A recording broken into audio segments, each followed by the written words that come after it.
আইনগতভাবে একটি তথ্য কমিশন থাকার কথা, যেটি সেই কমিশনটি 6 মাস যাবৎ নেই, 6 মাসের বেশি। সেটি অত্যন্ত বিব্রতকর একটা বিষয়। বিব্রতর একটা পর্যায়ে যাওয়ার, আমাদের দেশকে ধাবিত করার দায়টা কিন্তু অন্তর্বর্তীকালীন সরকারের উপর বর্তায়। কারণ এই বিষয়টা যে কমিশন যে নেই, এটা সরকারের অজানা নয়, এবং কমিশন গঠনের যে দায়িত্ব সরকারের, সেটাও সরকারের অজানা নয়। এবং একইভাবে এটা যে প্রক্রিয়া অনুসরণ করে আমরা প্রক্রিয়া পরিবর্তনের সংস্কার করছি, সেটি আইনের সংস্কার হলে সেটা করা যাবে। কিন্তু তার আগেই যেমনভাবে দুর্নীতি দমন কমিশন বা নির্বাচন কমিশন গঠিত হয়েছে, কেন তথ্য কমিশন গঠিত হলো না বিদ্যমান আইন অনুযায়ী, সেই প্রশ্নের জবাব সরকারকে দিতে হবে।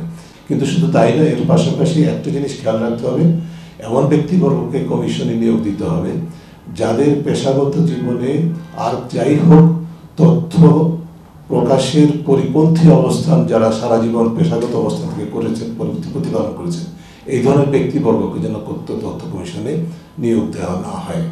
এই যে প্রকাশিত হইতে হবে যে তারা তথ্য দিচ্ছে না, কারণ আদালতের রায় সুস্পষ্ট বলা আছে যেই সব তথ্য নির্বাচন কমিশনে থাকে সেই সব তথ্যই কিন্তু পাবলিক ইনফরমেশন, তারা দিতে বাধ্য।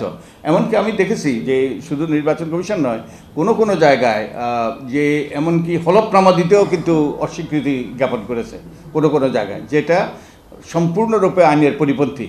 তো আমাদেরকে কিন্তু, আপনারা যদি সক্রিয় হন, সোচ্চার হন, প্রতিবাদী হন এবং লড়াকু হন, তাহলেই কিন্তু আমরা এটাকে কার্যকর করতে পারবো। তা না হলে কিন্তু আমরা এটা ওই আইনেই থেকে যাবে, বইতেই থেকে যাবে, কিন্তু এটা কার্যকর হবে না।